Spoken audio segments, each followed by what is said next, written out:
No, but anyway, how are you doing today? Very well, very Yeah. well. But we're things are blowing up over here for us, so we're very happy and excited about all the different things that are going on. Such as what's been going on? Uh, okay, so Ascension, our new album came out. We recorded with Sylvia Massey. We put it out last month.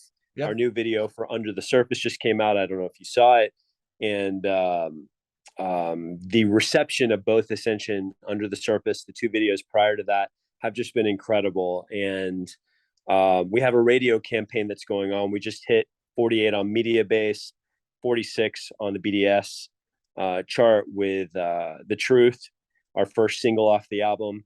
And so that's moving up the Media Base chart as we speak. We just signed on to tour the Western United States with Alter Bridge and Wolfgang Van Halen. We're going out west with them in a couple months.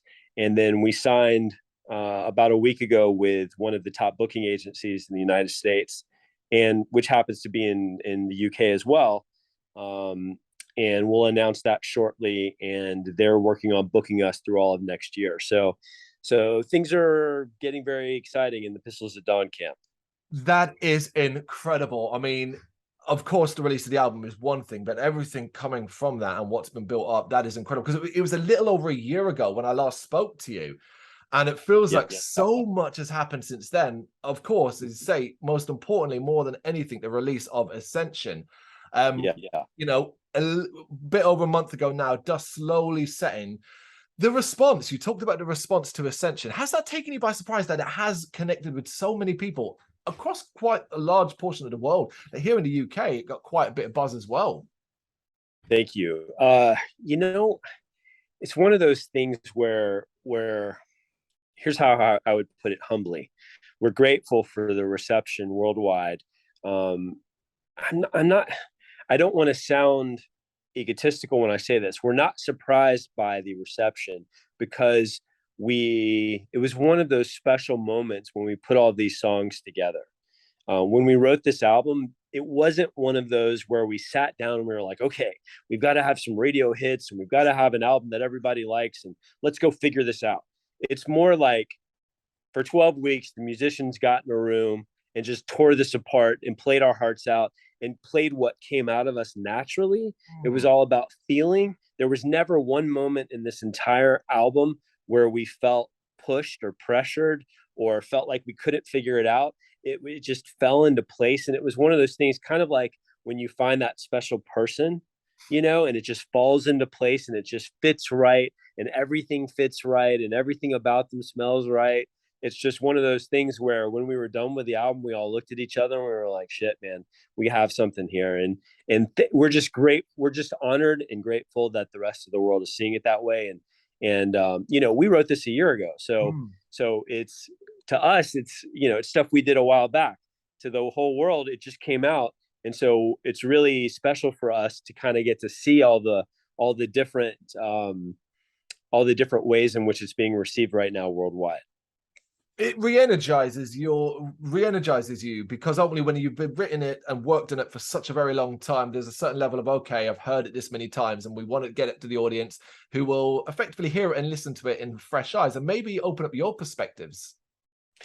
It's amazing how it changes by the day now. It's literally like when the musicians, when me and especially my guitarist Devin, he writes the riffs. When we initially wrote the album, to how it sounded when we add the rest of the instrumentalists, to how it sounded when we put the vocals on it, to how it sounded when we put the mastering and the mixing and the special mixing and this, that, and the other, and all the bells and whistles. And it just takes different, I guess it's an evolution of sound. And so then when you finish the whole damn thing, you get it out to the world and people are hearing it in 1,000 different ways. And they're hearing things you never thought of. And they're hearing influences, that actually are there. And it's like, I think it's wonderful because, like you said, it is re-energizing us.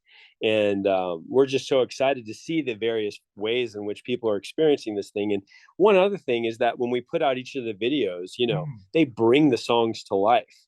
And so the way we envisioned each song is completely different after the video is eventually released, because it really puts a picture to the song. And so, we're just really blessed in how how this thing's kind of taken off. And so there's no end in sight. We're going to push the album as long and as far as possible. We've got what we think is 5 singles on the album. We're going to probably release all 5 and tour on this until until people are just begging for more music. And then we're already 3 songs into the next album. We find it fun to write. We're not one of those bands that's like, oh, we got to go in the studio and make it serious. We just keep writing. And so we're literally 3 songs into the next album already. We have no intent to finish it anytime soon, but we're moving. That is fascinating because, I personally loved Ascension. I thought it was the best thing done to date. But also, one of the things that's really notable about it, and clearly that's still the case, you were very much on a creative high when it came to the work of this album. You can hear it. It's there throughout every single track on the album. But take me back to the early days of its creation. Did you have a vision in regards to what direction you wanted to head in? And what did that vision look like, if there was any? Here's what I would say. It's important to us to evolve and to bring in the various influences and sounds that we're capable of, and to better our performances in doing that. And so I think the only real focus we had was showing the world sides of us that they hadn't seen before necessarily. So kind of taking further what we had done with our initial 3 singles, what we had done with Nocturnal Youth EP, and kind of taking it forward. We wanted to move forward, and we wanted it to be, when you had the 3 singles in the 4-track EP, you got a taste both times. Now, here's what I'll tell you our main focus was. Our main focus, aside from evolving musically and professionally, was to give the listener a full experience, start to finish, without any fluff. We picked 8 songs because we didn't want there to be one song where it was like, oh God, here's that again. And it's like, click, forward, skip. And we didn't want any of that. We wanted 8 songs, and we wanted 8 unique songs, different from one another, so that you could go through the full gamut of energy and experience and emotion and feeling and vocals. And I think when we look back at the 8-track album, we can genuinely say that all 8 tracks are fairly different from each other. And that makes us happy. It sounds like Pistols at Dawn, but each track, but they're all very unique from each other. What sort of things, though, kind of helped encapsulate what you were trying to do there? Because it's all good and proper saying, okay, we want this to sound and we want to evolve with this album, but actually being able to do that is another thing entirely. And did you find that sometimes the direction you wanted to head in kind of got sidetracked in an unexpected but good way? First part of your question is, there was really no plan other than to say we wanted to have the various different feels of music.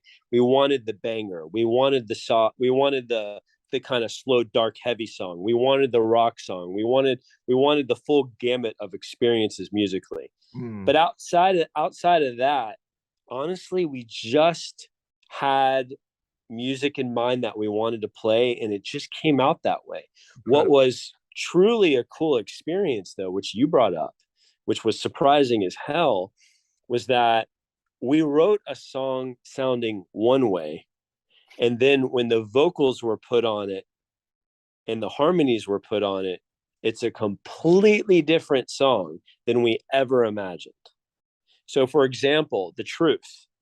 When we wrote The Truth, it was just a dun dun dun dun cool rock song, dun dun dun dun dun dun dun, just a cool rock song, just a very fun, cool rock song.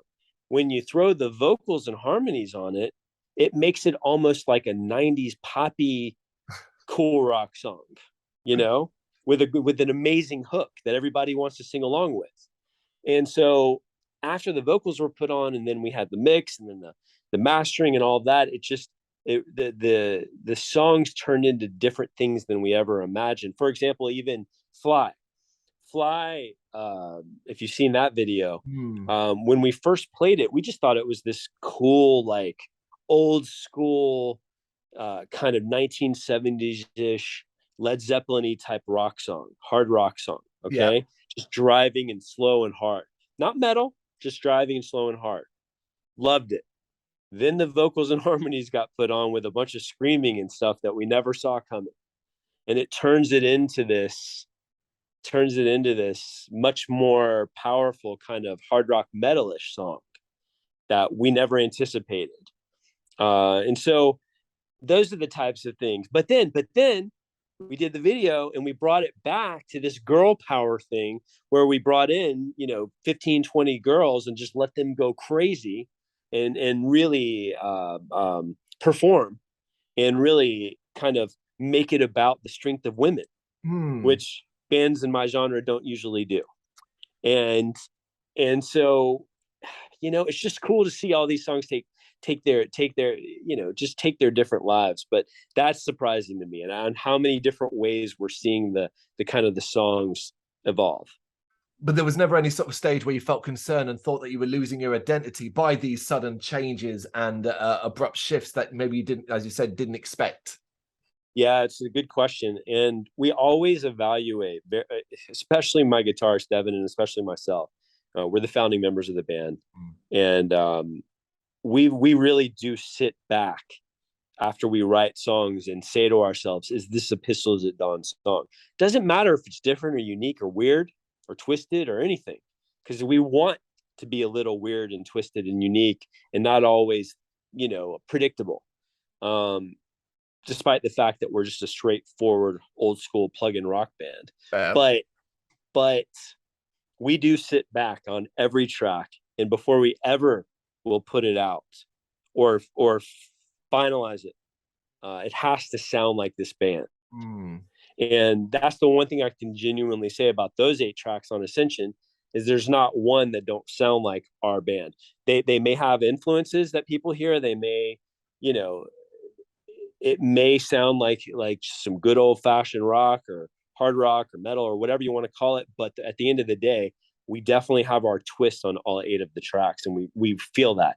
Anytime we're writing and we don't feel that, like there are times like we'll write a cool song and I'll be like, oh yeah, this has got to go on the album, and Devin will kind of look at me and be like, yeah, but does it really? Like, and is that really us? And then at which point I'm like, okay, well, let me give you a beat that will make it really us, or let's twist that rhythm to make it really us, because I really like the song.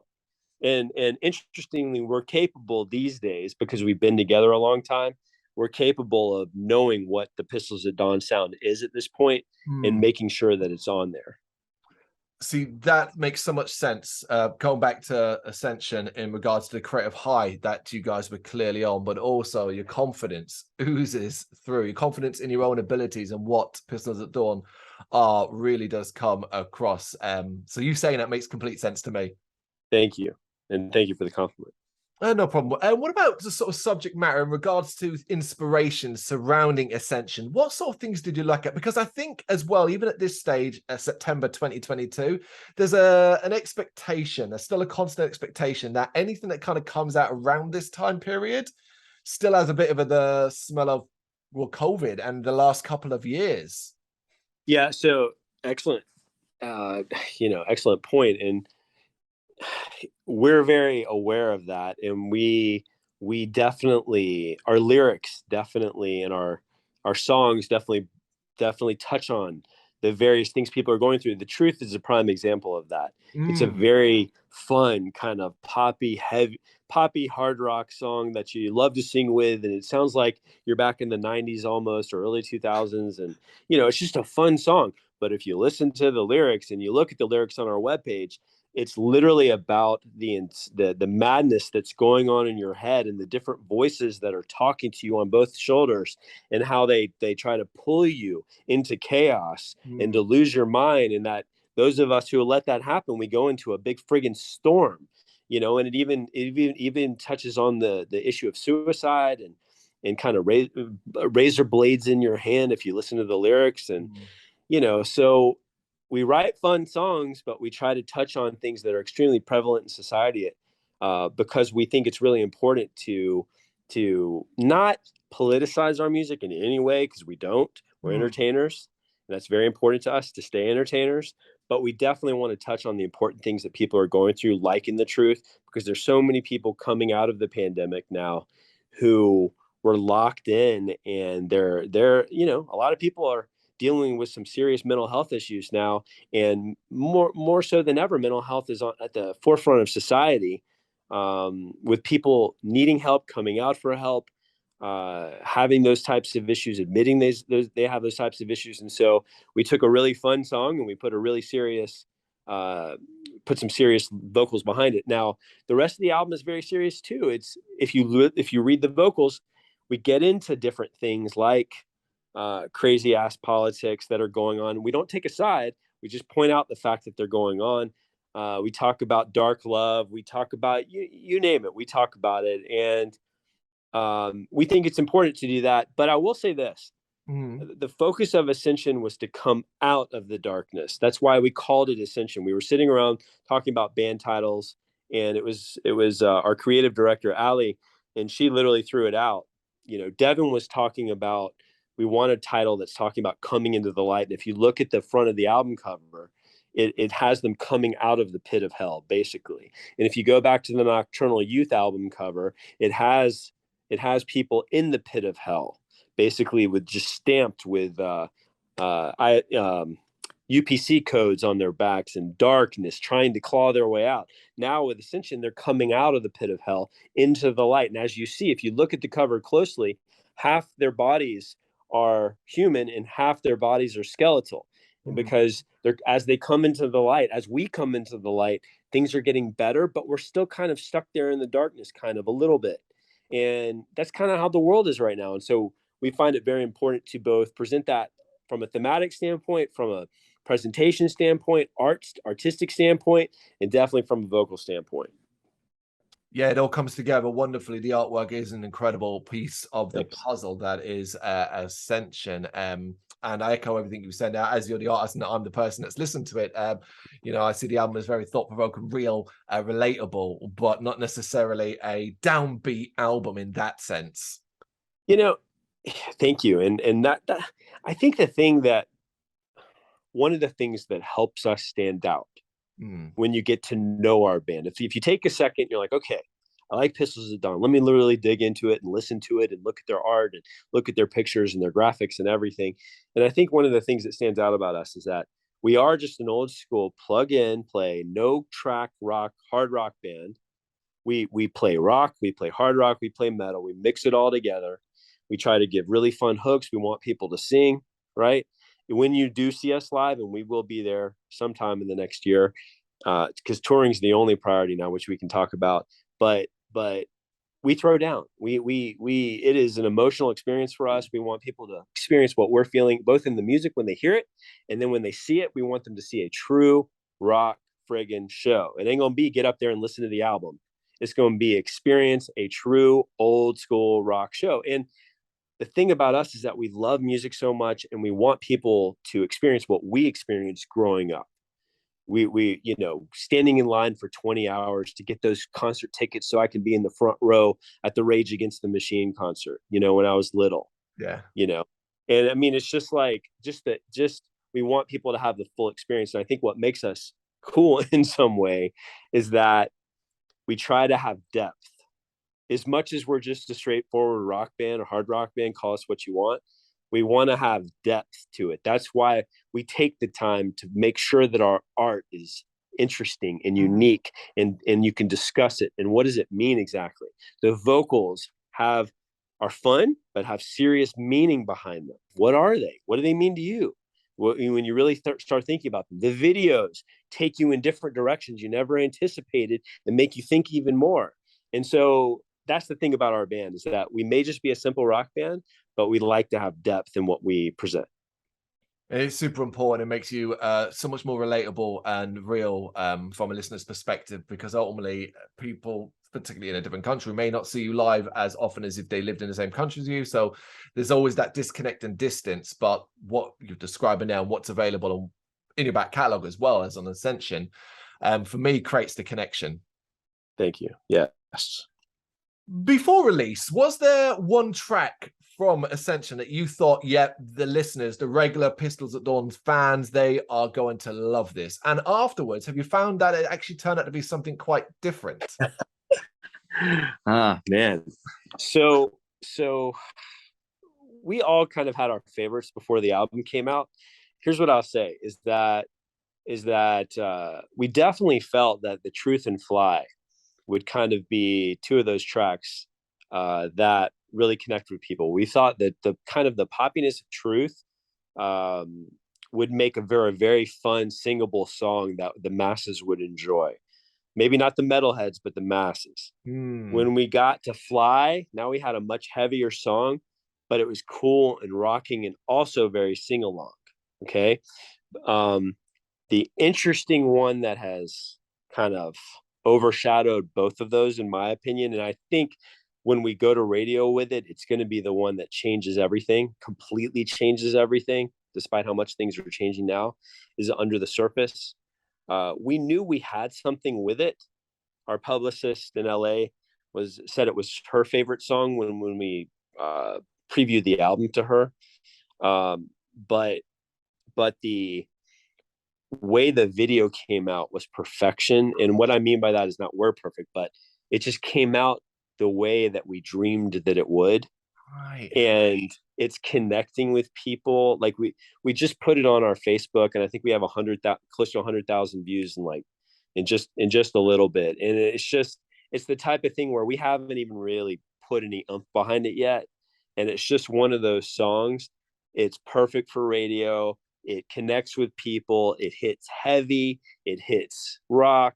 It hits it all. It's got hooks. It's the one that I think is surprising us most. That when we wrote it, interestingly, I was writing it with one of our guitarists, just me and him. One day when people couldn't show up, it was just me and a guitarist, and we sat there and we wrote the bones to the song.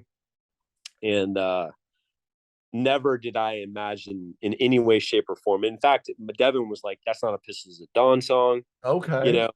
And we just kind of had to push it a little bit and put our own touch on it more and more and more and more. And eventually it just evolved into what it is. And I think that's the song that's truly surprising us the most. One last thing I'll say is that the back side of the album, the last couple tracks, Gravity, Dictator, and Getaway, those are the tracks we were like, we knew people would enjoy them because people haven't heard that from us before, these types of songs. One's kind of power popish, one's slow, and one is a true metal song. And we're getting a really great response on all three of those out of nowhere. And we're very excited to see that people are enjoying those, because those were kind of the ones we finished last. And our creative juices were definitely getting towards completion at that point. And we were like, we weren't exactly sure how they would come out, but we're real happy about that. I'm glad, because you've mentioned some of the ones. So I was going on my head and I was thinking, right, someone comes to me and says to me, play me one song from Ascension, just to give me an idea of what Pistols at Dawn were like. And I was like, okay, in my head, choose two. And I chose Fly or Getaway, mainly because of the choruses more than anything else. I want to give these people a quick snapshot of this is what you can experience. Now go listen to the full album. So that would be my choices. But that's awesome. But what I want to talk to you about particularly, because this is more personal than anything else, is for you. A midpoint change in direction, but one that I think hits hard, incredibly emotionally. And I guess I just kind of want to know where that one came from. Yeah, man. It's one of the coolest songs we play. And what I mean by that is I mean from the guitar standpoint at the beginning. That guitar part at the beginning is not easy for either of our two guitarists. And Devin played it one day and we were just like, he's like, I really want to do this song. And I was like, okay, we'll play it. And he starts playing that really cool thing that he does at the beginning. And I was just like, okay. And then we kind of fleshed it out how we normally do. And it was just one of those special songs that we put together that just kind of worked. You just kind of have those magic moments when you're in a band and someone throws out a riff, and the next thing you know, 20 minutes later, you got the full song completed. For you, is exactly like that. We didn't have to try to put that song together. And it's a really technical song, as easy as it might sound on the CD, it's a very technical song because of that main riff. And I do some drumming in there that is not easy, all over the toms and stuff. And we wanted to make a very complex and technical song sound like a very simple song. So we wrote almost a love song that you know, I'll change for you. I'll change for you. You know, it may be impossible for me, but I'll do it. And that's really what For You is all about. You know, when we wrote it, we kind of looked at each other and it was kind of like, okay, this is going to be a single. And that might be one of the 5 singles we put out. It was one of those special ones that just, it's highly technical, but we kind of make it sound simple. We put some simple lyrics on top of it. We didn't want to put complex lyrics on top of complex music. Yep. You know what I mean? And it's just a very fun, singable song that's just talking about how difficult it is for some people to change for others, or just difficult to change in general. Maybe you have a significant problem and you just can't do it. But you know what? Every now and again, someone will come along and inspire you to make that change. And this song is kind of about that. It's just that maybe life's tough. Maybe things are hard. Maybe I can't do it alone. But for you, I'll fucking make it happen. Fantastic. I mean, I love that song. I absolutely do. But I'm a huge fan of the album overall, and variety is one of the most fascinating things about it. It's 8 tracks, and what an incredible creative period for it. And we've already talked at the start about what's going on now as we kind of get towards the end of 2022. And that's incredible. And it's so, so exciting. But I guess as we move into 2023, and not so much your plans, because I guess a lot of it's wait and see, or the plans that will come out as and when you're ready to announce them. But what's a realistic goal that you're hoping or would like to achieve in 2023? So I can simply tell you, our goal is to cover the earth and play as many shows as humanly possible.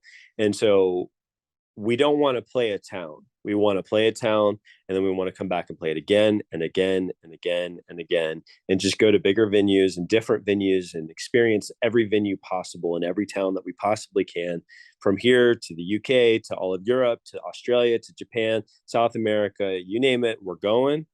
That's the only goal right now. The music is out. The radio is working, the singles are coming, the videos are out, the hard work's been done. And that's why when you ask me our plans, you know, we've already signed the Alter Bridge tour, and that's the level of tour that, you know, we want to be on. We signed the Alter Bridge tour, and we're having lots of other conversations about other tours and festivals as we speak with our management and our new booking agent, who's one of the biggest booking agents in the world. I can't say who yet because we haven't announced it. But what I'll say is that our only focus now is, listen, we put out the singles, we put out the EP, we put out Ascension, and now it's time to go play. It's time to let people experience what Pistols of Dawn is like live. If people who have fortunately loved engaging with us thus far are going to get a whole nother type of experience when we hit the stage, because we genuinely have been spending months now putting together our various sets depending on our times that we play, and we're making them a rock show, man. There's not going to be a dull moment. There's going to be bells, there's going to be whistles, there's going to be surprise stuff. You can give us 25 minutes on the goddamn stage, and I swear to God, you will finish that 25 minutes thinking, I have got to see that shit again. Where the hell did they come from? That's what we want. We're not going up there to play our album. We're going up there to give the listener an experience. And we feel like we've done that. Our set's ready. We're ready. We're doing a radio tour next month. We're going to go to radio stations throughout the United States next month. And then there's various discussions now about the various shows we're going to play through the end of the year and then through 22. And one of the big things we definitely plan to do, in 23. And one of the big things we're definitely going to do at some point, I can't say when yet, but it's important to us, is we got to get to the UK. We got to play Europe. Our music is made for the UK. Our music is made for Europe, and we have to come there. Like, it is a top priority. Cannot bloody wait. Hope it's sooner rather than later. Adam, once again, this has been absolutely pure enlightenment and a joy to speak to you. I look forward to doing this again in a year's time when you're even bigger, maybe too big to talk to me. Never will we ever be too big to talk to you. I will always make time, and we're just grateful for the time that you give us. Thank you very much for watching. If you liked what you saw, please help us out by giving us a thumbs up and hitting that subscribe button. If you really liked what you saw, consider donating to keep the website and channel running by buying us a coffee via our coffee page or picking up some merch from our Big Cartel store. You can check us out on gbhbl.com as well as via our social media, Facebook, Instagram and Twitter, as well as listen to our interviews via SoundCloud, Apple Music and Spotify. Just search for GBHBL. Games, horror and heavy metal. What else is life for?